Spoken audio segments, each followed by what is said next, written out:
Sallu ala nabi. Allahumma shalli ala Muhammad wa ali Muhammad. Mukadimahnya tadi apa? Nabi sebagai kaki tangan Allah. Yang kedua, sholat itu masih mungkin. Yang ketiga, sholat untuk kita. Kemudian kita sendiri, maksudnya untuk kita sendiri. Yang keempat, ayat yang berbunyi la tuhamilna ma la taqata lana bihi. Nah, jawabannya apa? Mungkin. Lalu apakah artinya mungkin itu terjadi bahwa Nabi Musa alaihissalam mengusulkan kepada Nabi Muhammad sebagai siapa? Ini Allahumma la tuhammilna ma la taqata lana bihi, yakni ya Nabiullah, engkau sebagai representatif Allah, ana mau tawassul sama engkau dulu. La tuhammilna ma la taqata lana bihi. Nabi disuruh sholat seumur hidup, nak pakai makan kuat. Tapi ya Nabiullah tolong lah Tuhan. Ana tahu 51 itu pasti bisa dilakukan. Enggak mungkin Allah ya. 52 maaf. 52 atau 50 lah ala tadkir riwayat akhar ukhra itu mungkin dilakukan. Kenapa tidak mungkin? Tetapi saya atau kebanyakan manusia, artinya apa? Aksaruhum la yaqilun. Ya kan? Aksaruhum la yaqilun qalilun min ibadiyas syakur. Ya kan? Kebanyakan manusia mengikuti hawa nafsunya, sedikit sekali yang ini. Walaupun pada hakikatnya mereka harus syakirin, tetapi qalilun min ibadiyas syakur. Syakirin, maka itu la in syakartum la azidannakum wa la in kafartum inna azabi lasyadid. Berarti wajib syukur itu. Tetapi manusia memilih tidak bersyukur, mengikuti hawa nafsunya. Nah, kami bangsa manusia, kaum muslimin ini, sebagai manusia yang mampu melakukan perintah itu pada esensinya, pada hakikatnya, tetapi karena kami telah menodai dada kami dengan segala kelemahan iman, maka kami takut enggak lulus dengan perintah itu. Takut kami enggak lulus. La tuhammilna ma la taqata lana bihi. Tolong ya Nabiullah, engkau adalah nomor 2. Engkau adalah, ini simbolik ya. Engkau pada hakikatnya ya sudah kehendakmu kehendak Allah. Tolong. Nah, mondar mandir yang ini jangan dianggap mondar mandir dari Pasar Senen ke Pasar Kliwon. Bukan, ini mondar mandir di sini jangan digambarkan dari langit kedua, langit ketiga. Kalau mau digambarkan seperti itu, buat apa Nabi sendiri mondar mandir ke langit? Ngapain? Wah, itu dalam ayat Quran bukan sekali Isra Mi'raj. Marratan ukhra, apa itu ayatnya saya lupa. Ya. Apalagi dalam Ahlul Bait, Isra Mi'raj bukan hanya sekali. Ya, nazalatan ukhra inda sidratil muntaha dan sebagainya. Ya kan? Wah, bagi anak mondar mandir itu justru menunjukkan apa? Kedekatan Nabi Muhammad sallallahu alaihi wasallam. Nah, di sini permintaan Nabi Musa oleh Nabi Muhammad dipertimbangkan.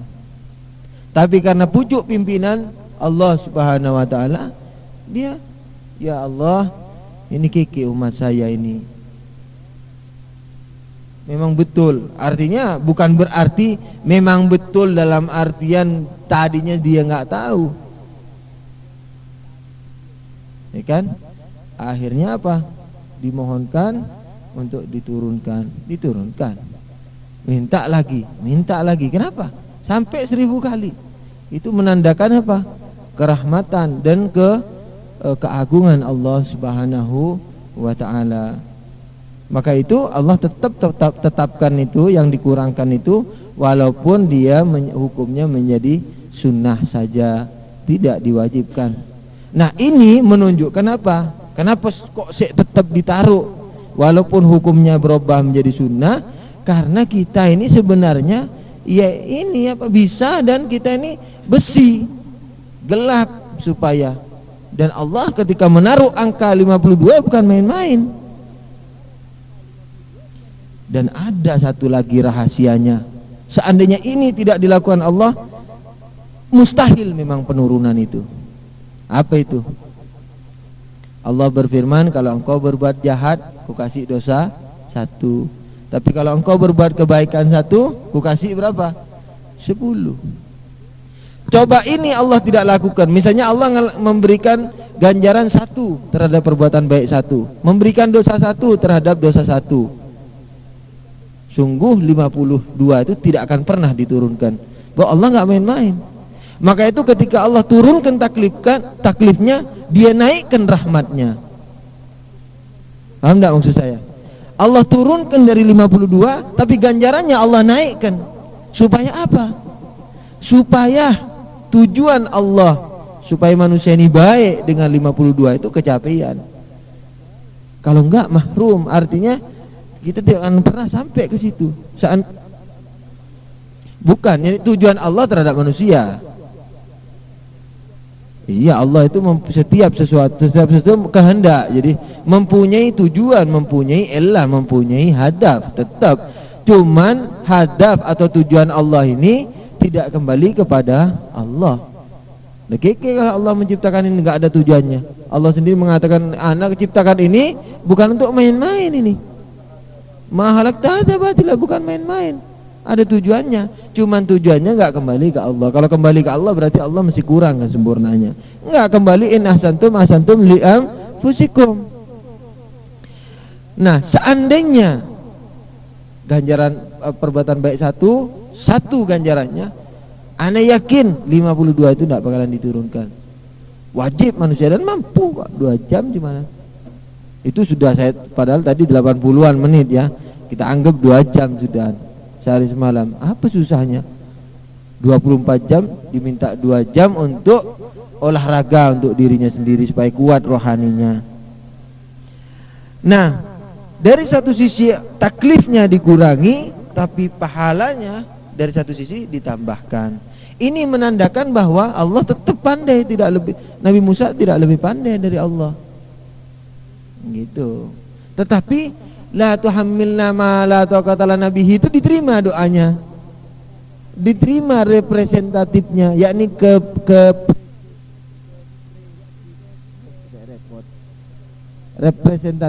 kerepresentatifannya Nabi Musa dari manusia.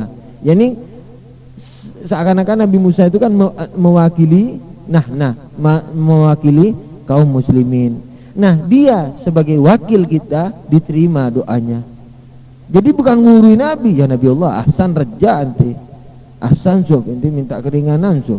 Inti raja ahsan. Bukan begitu. Malah dia, ya Nabi Allah, ya Rasulullah, inti kekasih Allah, engkau kekasih Allah, gini-gini. Saya mohon dikurangi. Mohon, bukan ngajari. Engkau sebagai wakil Allah, tidak ada yang lebih afdal dari kamu, dari makhluk-makhluk Allah. Nah, jadi kira-kira sudah ya, dikembangkan lagi kalau mau dikembangkan. Jadi hal itu tidak mustahil terjadi. Kemudian iskal yang kedua apa tadi? Ya, apakah kalau begitu Allah memerintahkan kepada la yutok, kata kepada yang tidak mampu dilakukan, ya kan? Ini juga otomatis sudah terjawab, yaitu 52 rakaat hatta 52 kali 100 rakaat misalnya, kali seumpama kewajiban 1 kali sholat 2 rakaat hatta 100 rakaat, tidak menjadi masalah seandainya itu kali ya, bukan rakaat sebagaimana atau waktu. Bagaimana kalau riwayat 50 waktu yang benar? Hatta yang 50 waktu yang benar itu masih mungkin. Lantaran misalnya 1 kewajiban sholat 2 rakaat, atau ada yang 3 rakaat, campur deh 3 rakaat, katakan 150 rakaat sehari semalam. 150 rakaat berapa menit? 150 menit, anggap 200 menit. Berapa jam? 3 jam lebih berapa menit? 3 jam 20 menit. 3 jam 20 menit diminta untuk kebaikan dirinya dalam setiap 24 jam, tidak ada artinya. Artinya masih bisa dilakukan. Nah, dengan demikian iskal yang kedua pun sudah terjawab. Bagaimana dengan iskal ketiga? Yakni kalau Allah menentukan sesuatu, tidak bisa lagi manusia mengambil pilihan-pilihan lain. Ini agak lebih mudah ya. Lantaran apa? Ketentuan di sini adalah ketentuan yang hatmi. Ini ketentuan yang tidak bisa ditawar-tawar. Tapi kalau ketentuan itu masih bukan merupakan ketentuan yang paten, yang mati, yang patri istilahnya, maka itu masih bisa diminta keringanan. Bukan kita nyari jalan lagi. Oh, Allah memerintahkan begini ya, ahsan, ana mau ambil jalan lain. Bukan. Dalam ayat itu mengatakan kalau kamu sudah ditentukan sesuatu dalam satu urusan, ditentukan urusanmu oleh Allah dan Nabi-Nya, maka kamu tidak punya pilihan. Memang tidak punya pilihan, tapi memohon la tuhammilna ma taqata lana bihi boleh. Dan Allah yang hanya berhak merubahnya. Kejadian Isra Mi'raj yang tawar-menawar itu merupakan kejadian yang Allah sendiri menentukan takyinnya. Bukan kita yang menentukan jalan keluarnya, tetapi Allah sendiri. Kira-kira ini merupakan satu jawaban yang Anda bisa mempertanyakannya. Silahkan. Sallu ala Nabi. Allahumma salli ala Muhammad wa ali Muhammad. Ajil faraj. Pertanyaan pertama dari Ustaz Sayyid Ali Zainal Abidin. Beliau mengajukan beberapa iskal. Ya, iskalat. Yang pertama, apa hikmahnya mundar-mandir? Yang kedua, kenapa beberapa nabi ada di langit? Apakah di situ ada rumah? Yang ketiga,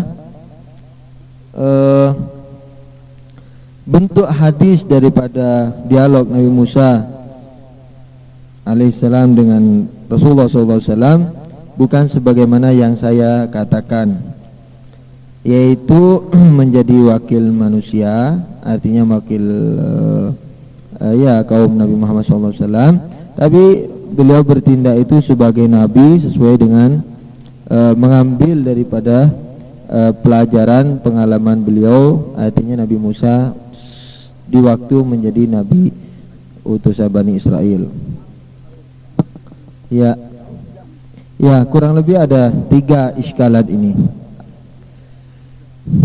Jawaban untuk iskal yang pertama, apa hikmah mundar-mandir? Memang kebetulan ini yang belum saya terangkan tadi. Yaitu apa? Yaitu suatu hasil ya, atau suatu kesimpulan yang diambil dari mukaddimah ketiga, yaitu sebagai salat ini merupakan suatu yang sangat bermanfaat untuk diri kita. Yakni di waktu Allah menentukan salat ini 52 rakaat misalnya, ini bukan merupakan satu ketentuan yang main-main.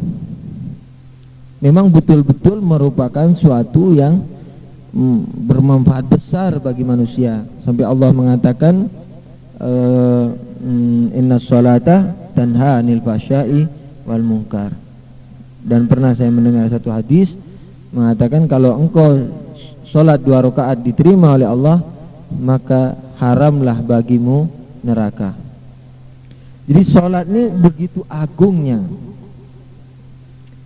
Kalau kita memahami bahwa sholat begitu agungnya, maka bagi saya penurunan itu harus dengan mondar-mandir sedikit-sedikit. Betul, kan saya sudah katakan tadi bahwa ini merupakan suatu la tuhammilna ma la taqata lana bihi. Jadi minta keringanan, walaupun kita mampu melakukan itu, tetapi kami khawatir tidak mampu melakukannya, maka itu ringankanlah.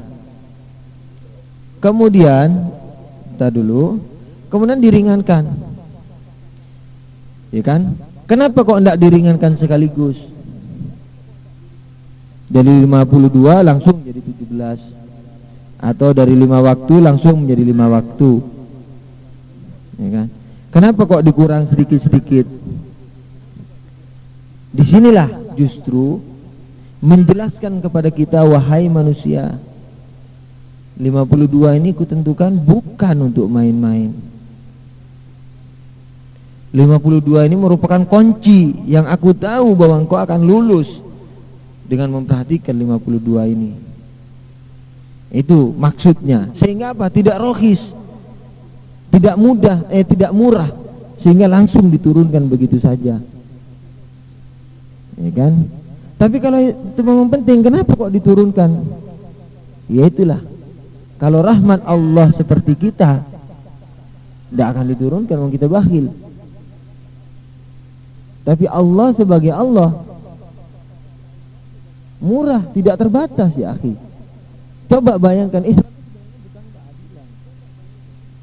Kalau kamu punya salah satu, dosanya 1. Kalau melakukan kebaikan 1, ganjarannya 10. Apa itu adil? Nggak adil nanti.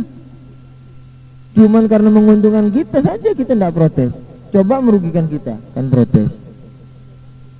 Coba lihat hikmah daripada itu. Kalau kamu berbuat salah 1, dosanya 1. Tapi kalau berbuat kebaikan 1, ganjarannya 10. Semuanya itu merupakan gambaran bahwa aku nggak bakhil. Bahkan kalau anak bisa mengangkat satu kata-kata dengan dengan pujaan, dengan demi kebesaran Allah, walaupun nampak menyeleweng, anak akan berani mengatakan kita berbuat 1 kebaikan, Allah akan ganjari kita dengan miliar nikmat, dan itu tidak akan berkurang nikmat Allah sedikit pun. Tetapi kalau miliar nikmat diberikan, akhirnya dealing, kan? Artinya orang nanti enak-enakan, maka Allah batasi 10. Sebenarnya mau kasih, tapi karena kalau nanti tidak dibatasi sedemikian rupa, filsafat syariat nggak ada gunanya lagi. Kita buat naudzubillah pencurian, pembunuhan, nangis semenit hilang semua dosanya. Gak usah minta maaf sama orangnya yang kita ganggu ini, nangis semenit hilang. Jadi 1 nikmat semiliar kebaikan. 1 dosa, 1 dosa. 1 perbuatannya 1 dosa. Tentang iskal yang kedua, nanti bisa diiskal lagi, Beb. Tentang iskal yang kedua, kenapa harus di langit dan sebagainya? Justru bisa saya tambah nih pertanyaannya, ini lebih berat lagi. Kenapa harus Allah di langit, di atas langit sana? Apakah Allah punya istana? Saya tanyanya bukan Nabi lagi, ini sudah Allah. Ya kan, Nabi Musa di sini, Nabi Isa di sini, Nabi ini di sini, Nabi itu di sini. Terus di atasnya lagi Allah. Setelah lewat ini, terakhir Allah. Saya juga mau tanya, Allah kenapa di situ? Kalau Tuhan di sana ini sudah merupakan apa? Makhluk, tempat di sana, di Sidratul Muntaha, sudah mau dinamai apa saja. Ya, ta'allaq bil makhluk. Sana itu ciptaan Allah. Tidak bisa sana itu mengikat Allah. Sidratul Muntaha sekalipun ciptaan Allah, nggak bisa Sidratul Muntaha mengikat Allah. Tapi kenapa itu terjadi? Itu semacam suatu suatu itu tadi hikmahnya seperti mondar-mandir itu loh. Yakni, hei manusia, perintah sholat ini seluruh perintah kuberikan di muka bumi. Bukan berarti Allah turun ke bumi. Sebab Allah ini tidak bisa diikat dengan seluruhnya ini. Minta dulu, kasih saya kesempatan sedikit. Jadi seluruh perintah kuberikan di langit, tapi khusus salat ku angkat, dengan segala peristiwanya mondar-mandir. Ini masalah penting ya manusia. Sampai dikatakan as-salatu imaduddin. In kubilat gairaha. Kalau diterima sholatnya, diterima yang lain. Kalau tidak juga. Ayatul Arafi juga seperti itu. Sebelum fatwa mengenai sholat, di mukaddimahnya beliau mengatakan seperti itu. Kalau sholat diterima, terimalah yang lain. Kalau tidak, susah diterima yang lain. Ini. Tapi manusia suka lengah, tidak perhatian. Hatta sampai di Mi'raj, hatta sampai perintahnya itu sudah diletakkan atau diperintahkan dengan peristiwa yang begitu rupa. Seperti Quran, antum tahu enggak asbabun nuzulnya? Kenapa kok Quran itu kok seayat turun, 2 ayat, kok nak langsung sekitab? Jadi Allah menunggu kejadian dulu. Wah, kejadiannya Nabi Allah, mereka berbunuh-bunuh karena minum bir, karena minum khamar keke. Turun ayat. Ya, baik, bir itu ada manfaatnya tapi mudaratnya lebih besar. Sebentar lagi ada peristiwa sekian bulan lagi, peristiwa lagi. Tanya ya Nabi Allah keke. Turun ayat gini. Ya Nabi Allah keke. Turun ayat rijsun min amali syaitan. Jadi tidak langsung ngajar seperti alif ba ta sin ini haram ini. Jadi dari psikologis itu mempunyai tekanan supaya manusia menancapkan peristiwa itu, mengenang. Dan kita dalam mengajar juga harus begitu, jangan baba bibi melulu. Diajak kepada suatu pengalaman, di situ nanti jangan dikasih tahu dulu jawabannya. Maka itu kadang-kadang guru menanyakan ke murid, apa ini? Walaupun gurunya yakin, agak yakin bahwa muridnya nggak akan bisa jawab. Tapi kalau diajari terus cocok suka lupa. Tapi kalau diberi permasalahan dulu, kiki ini masalahnya. Walaupun gurunya yakin atau hampir yakin mereka tidak bisa jawab, supaya dia mikir. Ada peristiwa dalam kelas yang selalu dia akan kenang. Nah, sholatnya juga demikian. Sampai diangkat ke sana dan sebagainya, itu hikmahnya. Jadi Allah tidak ada di sana, tidak terikat dengan Sidratul Muntaha wala kulli syai'. Ya itu ada rahasianya pasti. Kita nggak tahu apakah kita harus selalu tahu rahasia gaib ya akhi.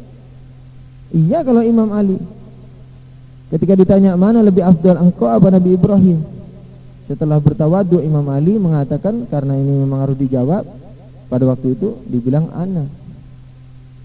Apa sebabnya? Karena Nabi Ibrahim alaihissalam berkata, kaifa tuhyil maut? Bagaimana engkau ya Allah menghidupkan orang mati? Allah berkata, afala tu'min? Apakah engkau tidak mukmin? Awalam tu'min? Apakah engkau tidak beriman? Apa jawaban Nabi Ibrahim? Aku beriman ya, tetapi liyatma'inna qalbi, supaya yakin tentrem hatiku. Sedangkan aku, kata Imam Ali, wallah seandainya dibuka oleh Allah langit ini dan ditunjukkan kepada aku rahasianya, dan bumi ini juga dibuka oleh Allah rahasianya, ditunjukkan kepadaku, keyakinanku tidak akan bertambah sedikit pun. Sallu ala nabi, Allahumma salli ala Muhammad wa ali Muhammad. Nah ini ya. Nah, kita yang tidak tahu rahasia langit, bagaimana kita mau menakwil dengan di bumi? Oh, Nabi Musa di sana, kita di bumi ada rumah, oh mungkin di sana ada rumah, kebun. Seperti itu kita menakwilnya. Maka itu orang ketika berdoa kepada Allah, juga Sidratul Muntaha di bawah kita. Ya kan, orang Amerika kan, kira-kira Amerika di bawah kita nih, ya persis. Langitnya orang Amerika di bawah kita, Sidratul Muntahanya. Ya kan? Nah, jadi itu tidak menunjukkan suatu keterikatan tempat kayak di bumi. Itu ada rahasianya yang kita tidak mengetahuinya, dan itu la yadur. Itu tidak merusak keimanan kita kalau kita tidak tahu rahasianya. Ya kan, yang penting apa? Nas-nasnya artinya bukan merupakan tahrifat, bukan merupakan kesyirikan dan sebagainya. Iskal ketiga mengenai dialog Nabi yang terekam dalam sejarah atau dalam tarikh, itu gampang sekali jawabnya. Yaitu apa? Ya akhi, penulisan sejarah itu aksaruhum bil apa? Bil makna atau bil huruf? Bil makna, bukan bil huruf. Huruf itu dikarang sendiri kebanyakan sama sahabat, sama ashab, sama rawi hadis. Kalau perawi hadis ini rekaman daripada peristiwa Isra Mi'raj itu, qad yakun bil makna, artinya hurufnya sudah berubah, ya kan? Katakan tidak berubah, asli, itu masih bisa. JRJ kepada kita ini ya, kalau disertai dengan ini, ya Nabi RJ ente. Tapi kalau sampai sungkem-sungkem, ya Nabi Allah RJ, ya Sayyidi RJ. Masa seluruh kata-katanya persis itu di sana di langit? Persis huruf-hurufnya, enggak ada sayyidinanya, enggak ada ya maulayanya. dan sebagainya dan sebagainya. Tetapi kita melihat, kalau saya jelas akan menakwil kepada yang muhkam ya akhi. Anda tidak akan terpengaruh dengan seluruh makna hadis. Sebab muhkamnya apa? Muhkamnya Nabi lebih afdal. Itu muhkamnya. Sehingga apa? Bentuk peristiwa itu akan tidak akan nampak sebagaimana lahiriah daripada apa yang ada. Seandainya itu memang membuat image kita. Shallu ala Nabi. Allahumma shalli ala Muhammad wa ali Muhammad. Ada beberapa tambahan dan pertanyaan. Yang pertama, apa mungkin ya, yang nomor 2 setelah Allah diajari yang lain, artinya yang di bawahnya. Yang kedua, itu riwayat, katanya riwayat yang dibawa oleh seorang Yahudi, Ka'bul Ahbar, dengan tujuan supaya kaum muslim ini selalu terikat dan merasa berhutang jasa kepada orang Yahudi.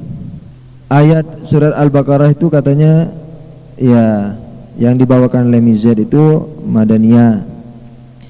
Kemudian yang diberikan kepada kaum terdahulu itu ujian, bukan sholat, ya kan?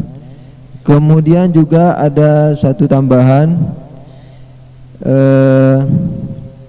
dari teori evolusi diangkat bahwa dengan pengalaman atau dengan bukti, dengan adanya suatu pernyataan sejarah bahwa orang dahulu lebih besar dari sekarang, maka itu ada kemungkinan bahwa perintah yang diberikan kepada orang terdahulu itu merupakan suatu hal yang berat untuk dilakukan oleh orang sekarang.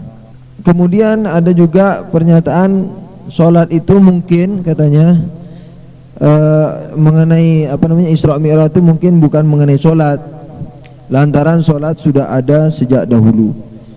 Jadi sholat sebelum Isra Mi'raj sudah ada sholat gitu. Sebelum Isra Mi'raj sudah ada sholat. Apalagi ada ayat yang berbunyi Aqimis sholata litarafain nahar wa zulufa minal lail dan sebagainya, yang justru lebih kuat ketimbang dalail mengenai peristiwa Isra Mi'raj yang digambarkan melalui hadis. Saya berusaha untuk menjawab ini. Yang pertama, sebenarnya ya, kalau kita meminta kepada Allah Subhanahu wa taala keringanan, itu bukan berarti kita mengajari Allah. Sudah saya katakan tadi, dan ini juga tergambar dalam ayat Quran, la tuhammilna ma la taqata, jangan kau bebani aku yang aku tidak mampu. Ini kan ngajari Tuhan, bukan permohonan ini maksudnya.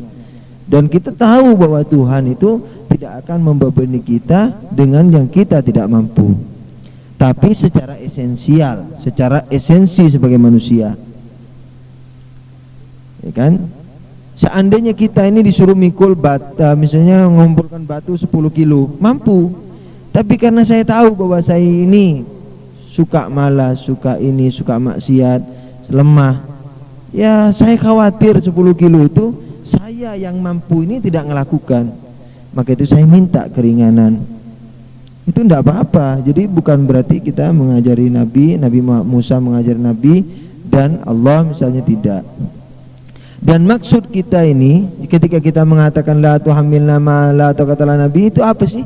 Kalau kita doa semacam itu, apakah kita nyuruh ngangkat ini perintah-perintah? Tidak kan? Yakni ya Allah tolong saya ujilah dengan yang saya mampu. Itu maksudnya. Walaupun semestinya ujian yang kau kirimkan kepadaku dan seandainya aku tidak melakukannya, itu aku yang salah, sebab aku harus mampu melakukannya. Dan ketika engkau memberikan ujian itu pasti telah disesuaikan dengan kemampuanku. Tetapi karena aku suka malas, suka tidak mengambil perhatian secara serius terhadap perintah-perintahmu, maka saya ini misalnya khawatir tidak mampu melakukannya. Yang kedua, ya kan, kenapa minta ke Nabi dan sebagainya, sudah singgung tadi sedikit bahwa itu merupakan suatu wasilah. Katakanlah kalau istilah sekarang itu tawassul kepada Nabi Muhammad, nyuruh kita mintakan keringanan kepada Allah. Kita kalau tawassul kiki sih, dalam surat dalam doa tawassul kita apa? Ya, istangkiduni min dunubi indallah, syafa'atillah aku nanti di sisi Allah. Itu apa merupakan suatu perintah kepada Nabi? Tolong mintakan ampun saya kepada Allah. Apa itu merupakan perintah? Tidak dong, permohonan. Kita karena takut, karena kita maasi ini, kita minta keringanan, kita minta syafaat. Maka itu kalau kita melihat Allah dan Nabi dengan tabiat kita, anak manajer engkau sudah kuperintahkan begini dan sudah kujunjikan upah segini, kok masih melanggar? Dulunya sanggup, sekarang melanggar. Kan gitu. Tapi karena Allah yang mengganjar satu kebaikan dengan 10 ganjaran, yang kalau kalian berbuat dosa kepada Allah, datang ke Allah, Allah ampuni, berbuat dosa lagi, datang diampuni lagi. Itu nggak bisa kita mengukur rahmat dan maghfirah Allah Subhanahu wa taala. Sudah saya katakan tadi bahwa kita itu ketika Nabi Musa mengatakan kepada Nabi Muhammad, untuk siapa mengatakannya? Ya untuk Allah. Kita bertawassul karena beliau ini sesuai dengan pengamalannya, sesuai dengan pengalamannya yang ditentang oleh umatnya yang malas-malasan berbuat kebajikan. Itu beliau meminta kepada Nabi Muhammad untuk memintakan kepada Allah suatu keringanan. Ini banyak ya Ki, sampai 10 ini. 10. Tolong jangan, sudah saya ingatkan sejak awal bahwa tolong kita itu jangan membekukan diri dalam artian apa yang kita paham pasti ini yang benar, yang lain salah. Jangan. Ya kan? Sampai hilang. Shallu ala Nabi. Allahumma shalli ala Muhammad wa ali Muhammad. Pertanyaannya, seandainya tidak ada Nabi Musa, apa jadinya? Saya juga bisa bertanya, seandainya nggak ada Isra Mi'raj, kiki jadinya. Yang telah terjadi itu semua telah dalam apa? Lam yakunil ladina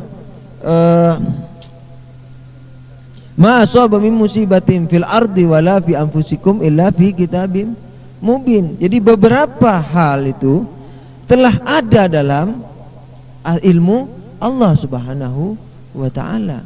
Ini yang saya mau katakan. Tadi kan pertanyaannya begini, seandainya tidak ada Nabi Musa, ya, anak-anak ini mau justru saya ini memberikan permasalahan yang sama. Ya kan? Seandainya tidak ada dialog dengan Nabi Musa, apa jadinya? Saya mengatakan seandainya tidak ada Isra Mi'raj, apa jadinya? Apakah tidak ada sholat?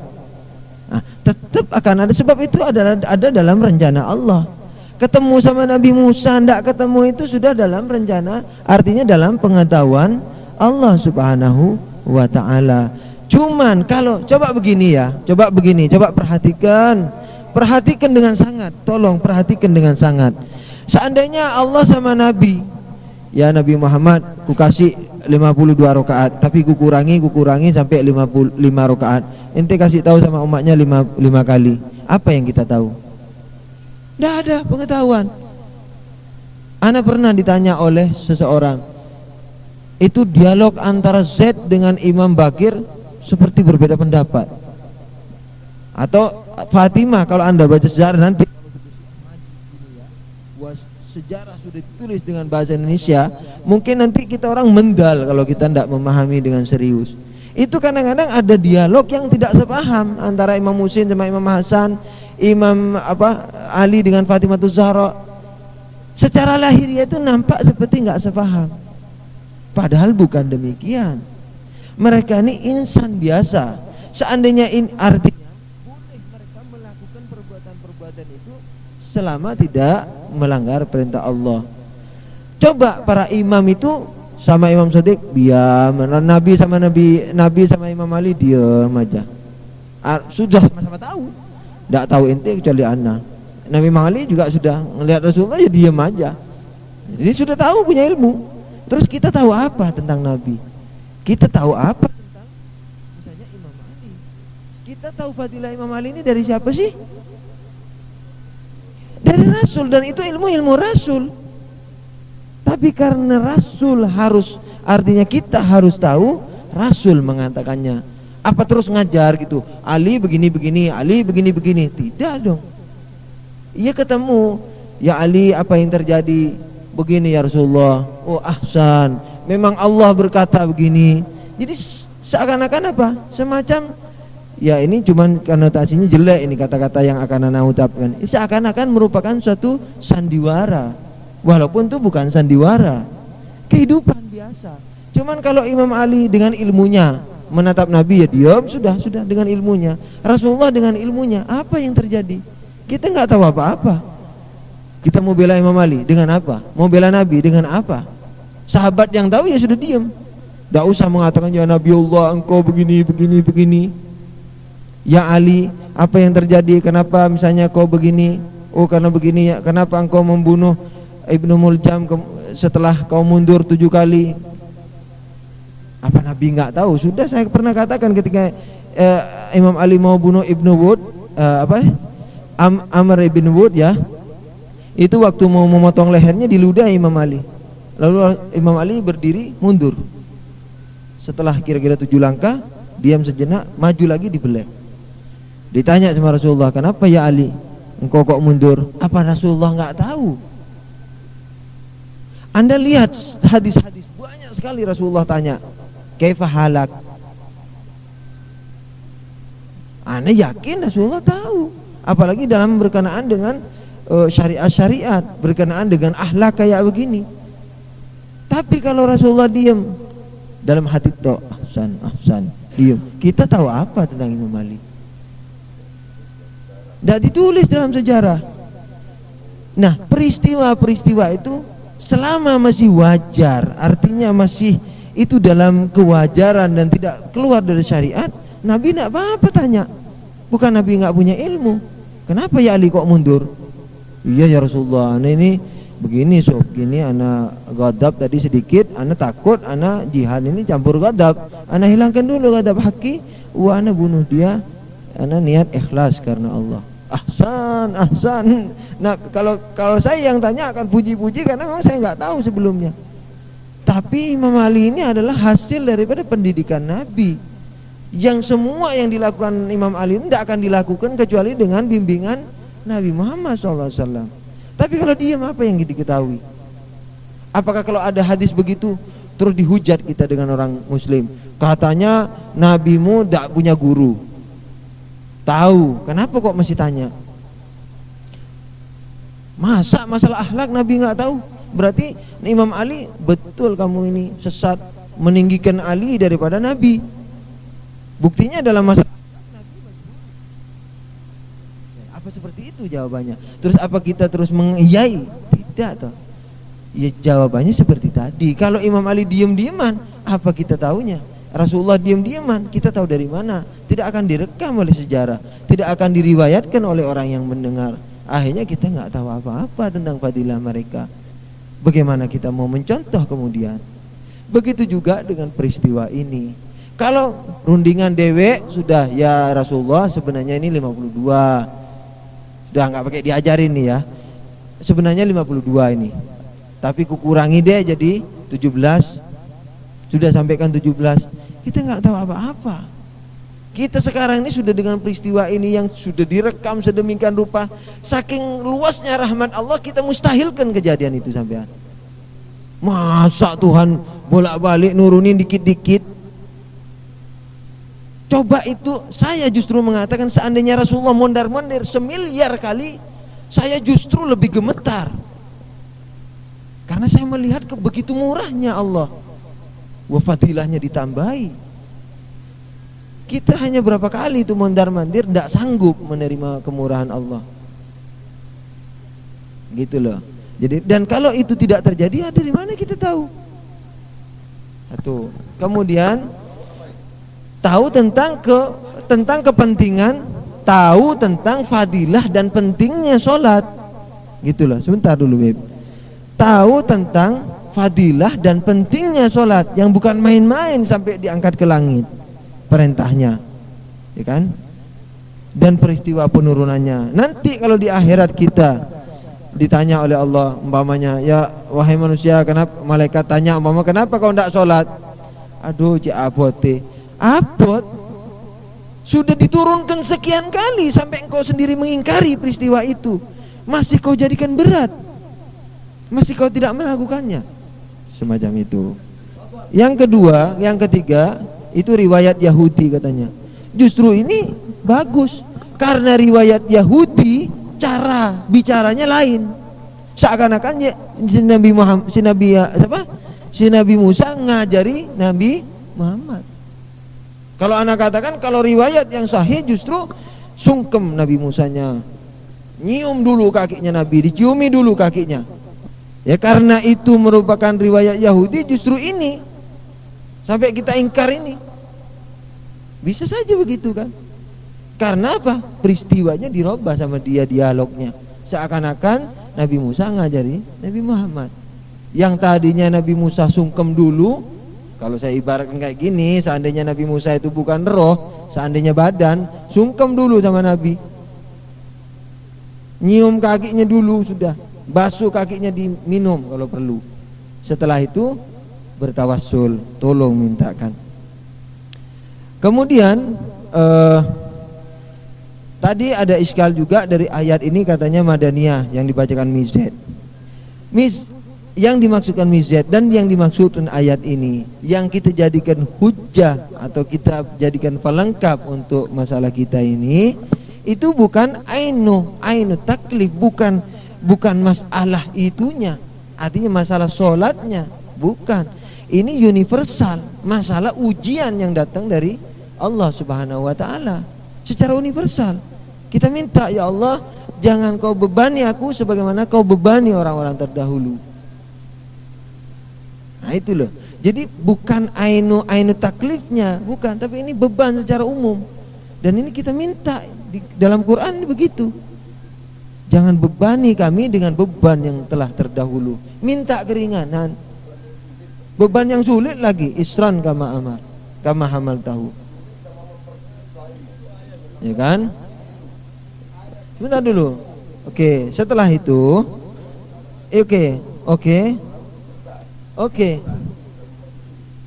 Ya hadirin ya. Ya kan? Jangan kau berikan kesulitan kepadaku sebagaimana diberikan kepada umat terdahulu. Bentar dulu. Kok sulit? Kenapa? Apa syariat enggak sulit?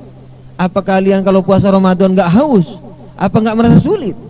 Apa enak masuk surga? Lenggang langkung. Semua masuk surga. Justru karena tidak mudah masuk surga, justru karena sulitnya agama ini, maka tidak bisa masuk surga keserampangan. Orang keliru kalau mengatakan agama tidak sulit. Bagaimana dengan ayat mengatakan innallaha yuridullahu bikumul yusra wa la yuridu bikumul usra? Itu ya akhi bukan maksudnya gampang-gampang ala kita. Artinya seperti itu tadi, 52 itu bisa kamu lakukan. Tapi ana ingin ringankan kamu. Tapi tetap sulit. Justru Allah mengatakan inna ma'al usri yusra. Bagaimana? Oke, yusur, tapi apa yusur yang kita pahami? Kalau yusur yang kita pahami berarti kita sholat mudah, kita ya akhi bangun sholat subuh aja. Bagaimana? Buat kita.